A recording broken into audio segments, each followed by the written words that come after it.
Páňa Rámové, víta vás Dark u svojho temného kútku. A teraz sa sústredíme na odpovede, ktoré ste sa pýtali pod prvým mojím Darkovým kútkem. A prvá otázka má zrovna 4 otázky, takže frčíme na to. Koľko máš rokov? Tak roku mám 22 už, bohužel. Sú starý cap, asi to tak bude. Hod, nič s tým nenarobím. Kde bývam? To je hodne tiež dosť často kladená otázka, takže bývam na Slovensku. A kde presne? No na Záhorí. A bývam kúštek od českých hraníc. Povím to takto od Hodonína, nebudu presne říkať v jakém meste bývam, ale bývam kúštek od Hodonína. Moje 3 najobľúbenejšie hry. Tak, 3 najobľúbenejšie hry. Samozrejme prvá bude séria Assassin's Creed, lebo kebych měl povedať 3 najobľúbenejšie hry, tak to bylo všetko Assassin's Creed, tak som to zhrnul takto. Že prvá bude séria Assassin's Creed, druhá Portal 2, tá ma dosť silno bavila. Som ani nečakal, že ma bude takto silno baviť. A tretia asi God of War, lebo skrz tu som si vlastne kupoval aj PS3, takže séria God of War. A ďalšia otázka od toho typana je, zverejnil by si ma? No, my skôr, jak Kuchťa už povedal, zverejňujeme hry. Ale nič vo zlom, keby som zverejnil teba a potom by som nezverejnil niekoho druhého, tak by proste buď nás hejtovali, alebo ne, by nám nadávali, alebo pýtali sa, proč si zverejnil jeho a ne mňa a hento, ja sú toto. Tak proste, ne, nehnevajte sa fakt ľudia, ale toto asi ne, pretože my keď sme začínali, tak sme tiež nikomu neskúšali sa takto zverejňovať alebo takto. Keď tam niekto napíše nejaký slušný komentár, taký, že ak chceš, donútite, kúknite sa na môj kanál. Ale ak máte záujem, tak sa treba skúknite na môj kanál alebo takto. To mi až tak nevadí. Sem tam sa aj ja na ten nejaký kanál, keď to tam niekto takto, alebo keď napíše, že aj ja som mal s týmto problém pri natáčení a takto, alebo ja keď som to natáčal, tak toto, tak sa na to pozriem a keď sa mi tam nejaké videá ľúbia, alebo páčia, tak na to hodím like a to také dekedy hodne pomôže. Takže k zverejňovaní asi takto, no. Další otázka je, jak jste se dostali k Crazy Elders. Tady bych to roztáhel na trošku 2 otázočky a to také, že názov Crazy Elders a jak som sa k němu dostal.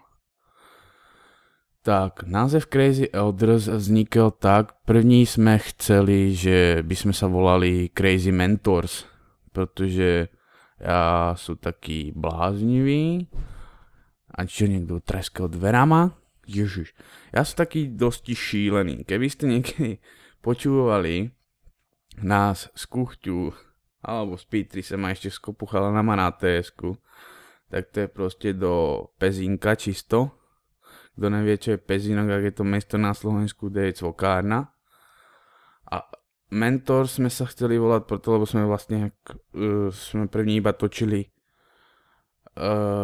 walkthroughy, sme mysleli, že budeme točiť iba walkthroughy na Audi a takto, že takže takí učitelé a nechal som sa mentorem inšpirovať z Assassina samozrejme, ale to nám nejak nevyšlo a Elders vzniklo vlastne tak, že to je v preklade taká starešina alebo starší a ja už sú taký postarší pán dá sa tak povedať a tak to nejak vzniklo a jak som sa dostal ke Crazy Elders, tak vlastne dotlačil mňa k tému, jak bych to povedal, hovorím, že kopu vecí mňa dotlačil k natáčaniu PewDiePie. To je pravda. Ale dotlačil mňa k natáčaniu iba takému, že proste bych točil videa, ale nekomentoval bych to. Čiže ty walkthroughy, protože som si myslel, že na to zabávanie nemám. Ale k natáčaniu celkovému s komentem mňa dostal, alebo trochu dotlačil Chris z Indiána, pretože keď sme začínali točiť tie walkthroughy a takto, tak som sa ho pýtal, že či to môže byť hen tak a či to vyhovuje. A on mi napísal, že či bych neskúsil komentovať to. Tak som sa nad tým nejak porozmýšľal a vlastne je to tu. Komentujú a snažím sa vás dať ako zabaviť aspoň. A tak vlastne sme z Kuchťu založili toto Crazy Others a Pitri sa sme tam potom prizvali. Další otázka je, jakou máš nejobľúbenejší hru? Klasika Assassin's Creed. Pardon. Potom je tu další otázka. O jakou holku byste měli záujem? Blondýna, bruneta, černovláska, zeska. A to byla velmi zaujímavá otázka. Na to jsem sa aj trošku zasmál.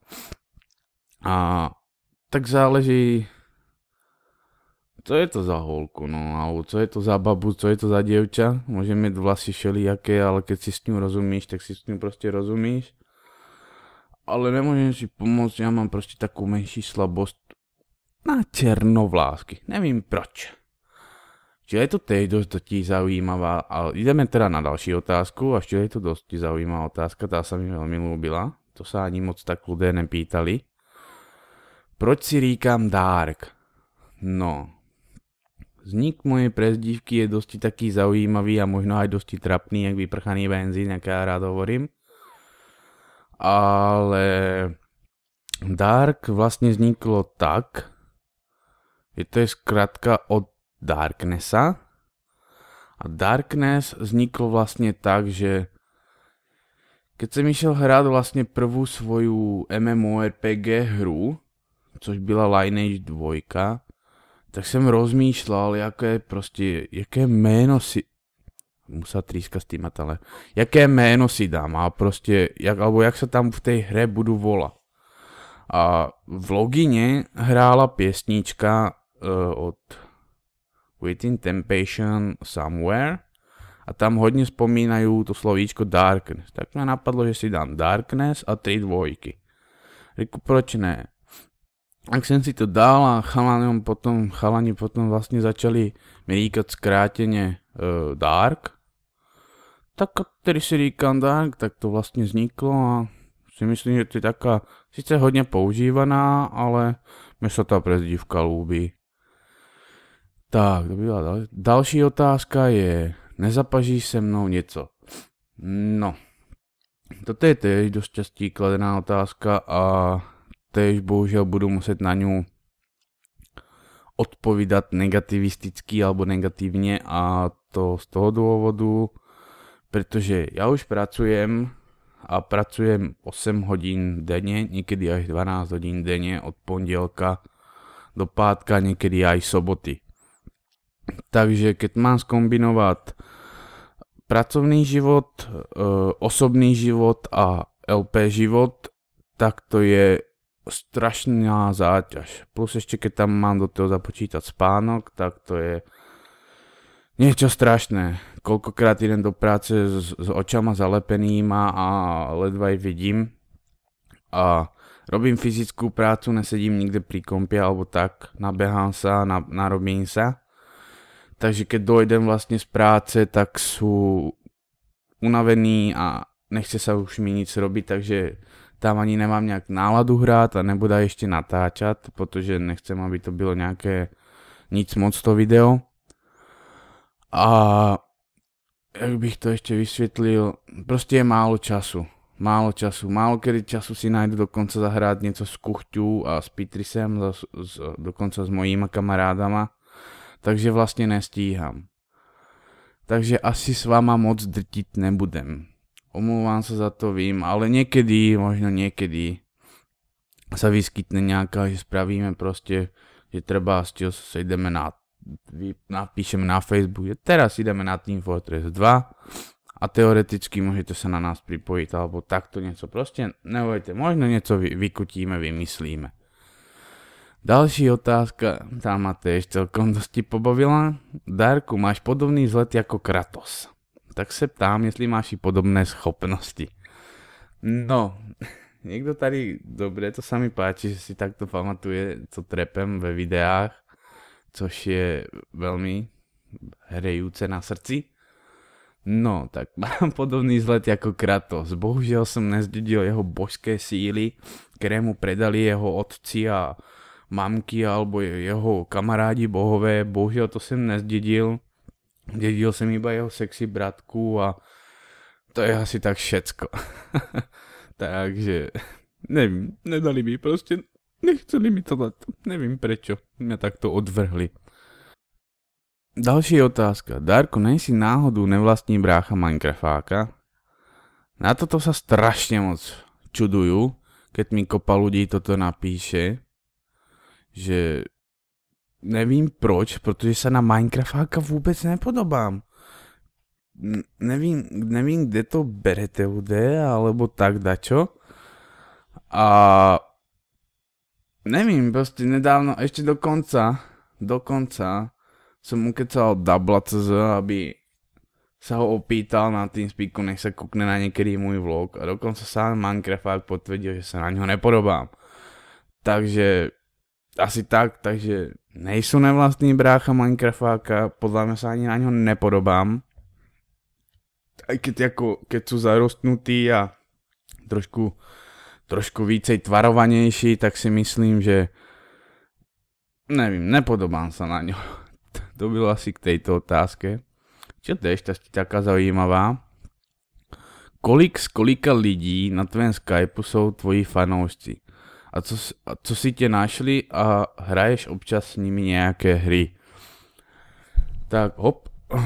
Tak fanoušků na mojem Skype, co si mě našli, co jsem to tak přibližně počítal, je kolem 25. Občas mi něco napíšu, keď mám čas. Zas zdůrazňuji, keď mám čas a náladu, tak jim odpíšem, pokecám s nima. Keď sú to také normálne, že otázky, alebo dá sa s nima pokecat, tak s nima v kľude pokecám, není problém.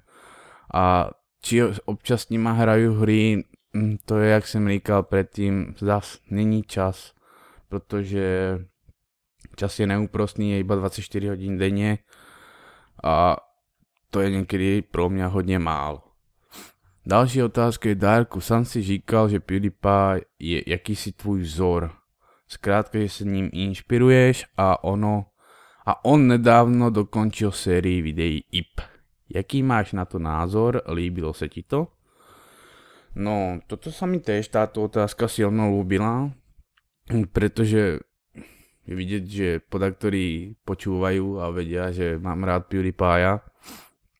A IP, sem tam som to kúkal, ale nevím, táto séria sa mňa nejako nedotkla, protože nevím, nejak ma to nechytlo. Taká, nevím, více sa mi ľúbilo Aoni, či ako sa to volá, tak nejak, ale toto i, ako bolo to celkom zaujímavé, tie obrazy, jak tam po nej šli, alebo sochy. Videl som to iba tak zriedka, ale nejak ma to nechytlo, takže asi tak. Ďalšia otázka, či znám Peťana? Keď myslíš našeho Pitrisa, tak áno, ale to asi nemyslíš toho, myslíš asi Peťana, a.k.a. Peťan dubbing, jak to je, a.k.a. Peťan's Game, alebo tak nejak, si nepamatuju. Toho znám, ponieważ je to dobrý týpek, má svůj vlastný štýl nahrávania, ktorý sa mi strašne ľúbi. Ako ne, že najbákovaný, ale ako ten štýl hlášek jeho, šustí drák a zdár jak hajzl, zachcaný, zasraný, savém neumytý, to je akože po prdeli, to sa mi strašne ľúbi. Je to týpeček, boreček, sem tam kúknem na tú jeho mafiu, alebo vlastne mafiu už dotočil, ale říkám, není moc čas pozerať na videa, takže, ale znám ho jak let's player, neznám ho osobne.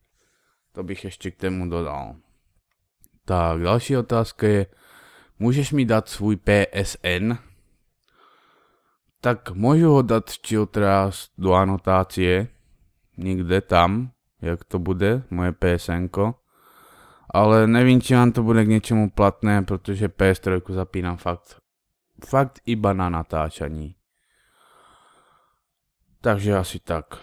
Takže kdo by chcel si ma treba pridať na PSN-ku, vidíte tam ešte niekde anotáciu alebo tak něco. Další otázka, jaký máte názor na rebela jménem Steve Cardinal? No na Steva Cardinála jsem narazil nedávno. Nevím, jak dlouho působí na YouTube, ale ty jeho videa, tak to mě silno dostalo. Hlavně Call Me Maybe. Tam jsem se šúlal, když jsem se neušúlal na 13 kubánský doutník. Tam jsem se tak strašně šúlal a smíl, když mi oči nevytékly. Prostě, nevím, podle mě je to najväčší, je to chlap z najväčší sbírku ženských šatů na YouTube, které jsem asi viděl. A hlavně má dobré nápady, robí si srandu a hlavně má velkou odvahu, což prostě sa málo kedy vidí, že pochybuju, že vy byste si oblékli, já nevím, nějaké sexy prilehlavé šatečky a vyběhli na ulic a tancovali tam na Lady Gagu alebo také něco. To asi pochybuju, tak jako predtým to klobouk dole. Je to týpan, jak sa patrí. A máme tu poslednú otázečku, co sa mňa týka. Takže koupíš si Naruto Storm 3 a budeš ho natáčet dárku.